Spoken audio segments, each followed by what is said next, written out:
Azerbaijan's attempt to diversify its economy away from oil and gas, and whether now that prices are going back up again, that will threaten the attempt to move away. And diversification of economy is our main objective, and I think that we achieved good success in that direction. When we experienced a dramatic drop of oil prices, I said in Azerbaijan that for us, it's already post-oil period have started.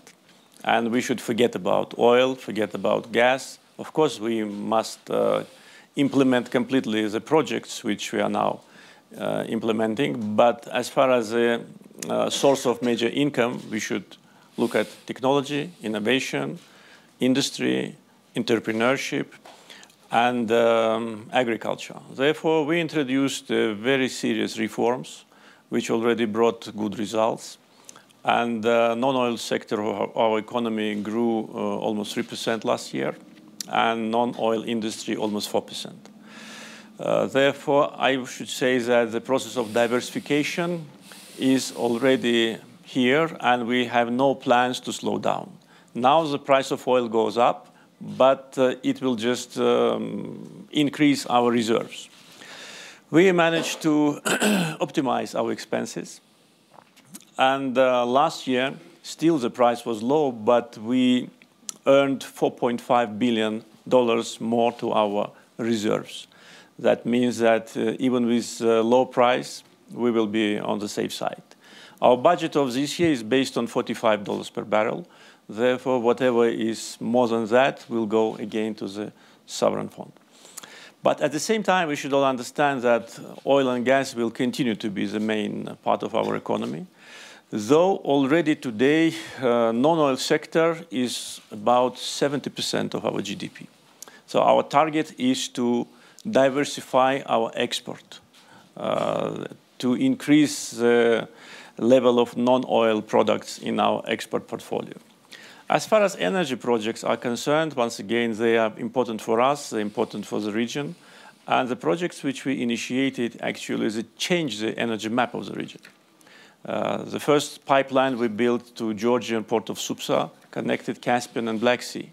And then the second pipeline for crude oil from Baku, Tbilisi, Ceyhan, connecting Caspian and Mediterranean. Then on the same route, we built a gas pipeline. Therefore, we already have a diversified export routes for our hydrocarbons, at the same time providing substantially energy security of our partners, including those in Europe. Some countries of European Union get biggest part of their oil supply from Azerbaijan. And after we successfully complete the Southern Gas Corridor project in 2-3 years' time, they will also get access to our natural gas. The same I can say about our transportation project, which Mr. Vice Prime Minister referred to. Baku-Tbilisi cars change the transportation map of the region. It is now the shortest route from China to Europe, which will take you about 2 weeks instead of 30-35 days before that. So this is a new map of transportation, the new map of energy diversification. And Azerbaijan, being a landlocked country, managed, I think, already to transform, we still have to work, but already into a regional transportation hub. So future will be not in oil and gas. Oil and gas will come to an end one day. Future is innovation, efficiency, good governance, management, transparency, and state support to entrepreneurship. And do you feel that the public is already ready to take advantage of these opportunities, whether it's through education or other measures? Definitely, because one of our main objectives several years ago was to reduce poverty and unemployment. And that was done successfully. Level of poverty in Azerbaijan is 5.4%, and level of unemployment is 5%.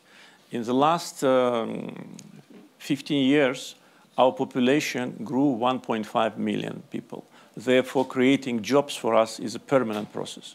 Last year, we created 177 permanent jobs, and this demonstrates our policy. Also, oil and gas, they do not create many jobs. In order to have unemployment low, we need always to look at education, management, agriculture, tourism, services. Therefore, population is ready for reforms, and our reforms were very positively received by the people. They were not painful, because when you do radical reforms in the first stage, it is painful for population. So we introduced a very substantial social package to those who still need that state support. Therefore, this was a smooth process. And basically, in the coming years, we need only to continue what we have started 2 years. I mean, the very deep and comprehensive economic reforms policy.